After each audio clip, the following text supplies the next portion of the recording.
আপনাদেরকে রান্না করে দেখাবো মজাদার স্বাদের ভুনা খিচুড়ি, যেটা একবার খেলে বারবার খেতে মন চাইবে। হ্যালো এভরিওয়ান, আসসালামু আলাইকুম, welcome back to my page. তো চলুন দেখে নিই। প্রথমে এখানে নিয়ে নেওয়া হয়েছে পোলাওয়ের চাল। এখানে পরিমাণ মতো পোলাওয়ের চাল নিয়ে নেওয়া হয়েছে, তার মধ্যে দিয়ে দেওয়া হয়েছে ডাল 2 রকমের। এখন ডালগুলোকে ভালো মতো মিশিয়ে নিতে হবে। এখানে মুগ ডাল আর মুসুর ডাল দেওয়া হয়েছে, আর মুগ ডালটা কিন্তু আপনারা অবশ্যই একটু হালকা ভেজে নেবেন। এখন ভালো মতো পানি দিয়ে চাল এবং ডালগুলোকে ধুয়ে নেওয়া হচ্ছে এবং সুন্দর করে পরিষ্কার করে নেওয়া হচ্ছে। আপনারা কারা কারা ভুনা খিচুড়ি খেতে পছন্দ করেন তারা একটা করে ভিডিওতে কমেন্ট করে যাবেন। ভুনা খিচুড়ি আমার অনেক বেশি ফেভারিট। এখন এর মধ্যে দেওয়ার জন্য নিয়ে নেওয়া হয়েছে গাজর এবং পেঁয়াজ পাতা।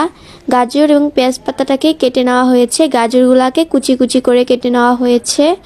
এখানে নিয়ে নেওয়া হয়েছে মশলা, ধনিয়ার গুঁড়া, মরিচের গুঁড়া, হলুদ, লবণ, পেঁয়াজ, আদা রসুন বাটা, তেজপাতা, কাঁচামরিচ। চলুন দেখে নিই কিভাবে এই খিচুড়িটাকে রান্না করতে হবে। প্রথমে একটা পাতিল বসিয়ে নেওয়া হয়েছে চুলায়, তার মধ্যে দিয়ে দেওয়া হয়েছে সয়াবিন তেল।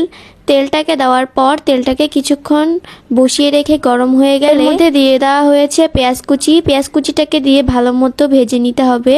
পেঁয়াজটা হালকা বাদামি রঙের হয়ে আসলে এর মধ্যে দিয়ে দিতে হবে আদা রসুন বাটা, তারপর দিয়ে দিতে হবে তেজপাতা, তারপর আবারও ভালো মতো নেড়েচেড়ে মিশিয়ে নিতে হবে। এখন এর মধ্যে দিয়ে দিতে হবে মশলাগুলো সবগুলো একত্রে দিয়ে দেওয়া হয়েছে, ধনিয়ার গুঁড়া, হলুদ, লবণ, মরিচ। তারপর সবকিছু একত্রে ভালো মতো মিশিয়ে নিয়ে এর মধ্যে দিয়ে দিতে হবে ডাল এবং চাল, যেগুলো আমরা একটু আগে ধুয়ে রেখেছিলাম। এখন এগুলোকেও ভালো মতো এই মশলার সাথে মিশিয়ে নিতে হবে। তারপর এর মধ্যে দিয়ে দেওয়া হচ্ছে আলু এবং সিম কুচি। তারপর আবারও ভালো মতো নেড়েচেড়ে সবকিছু মিশিয়ে নিতে হবে একসাথে। এখন এর মধ্যে দিয়ে দেওয়া হয়েছে গাজর এবং পেঁয়াজ পাতাগুলো। তারপর সবকিছু একত্রে আবারও ভালো মতো নেড়েচেড়ে মিশিয়ে নিতে হবে। ভালো মতো মিশিয়ে নিতে হবে কিছুক্ষণ। কিছু একত্রে ভালো মতো ভেজে নিয়ে এর মধ্যে দিয়ে দিতে হবে পানিটা দিয়ে সবকিছু আবারও ভালো মতো একসাথে নেড়েচেড়ে মিশিয়ে নিতে হবে। দেখুন এটার কালারটা কিন্তু অনেক সুন্দর হয়েছে। এখন এর মধ্যে দিয়ে দেওয়া হয়েছে কেটে রাখা কাঁচামরিচগুলো। তারপর আবারও ভালো মতো সবকিছু নেড়েচেড়ে মিশিয়ে নিতে হবে। তারপর একটা ঢাকনা দিয়ে এটাকে ঢেকে দিতে হবে। ঢেকে রেখে তারপর একটু পরপর উঠিয়ে এটাকে একটু হালকা নাড়াচাড়া করে নিতে হবে।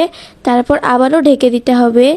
এটা কিন্তু হয়ে গিয়েছে। এখন এর উপর দিয়ে ধনিয়া পাতা কুচি ছড়িয়ে দিয়ে আবারও ভালো মতো নেড়েচেড়ে একটু মিশিয়ে নিলেই কিন্তু রেডি হয়ে যাবে মজাদার স্বাদের ভুনা খিচুড়ি। আজকের ভুনা খিচুড়ি রেসিপিটা আপনাদের কাছে কেমন লেগেছে কমেন্ট করে জানিয়ে দিবেন।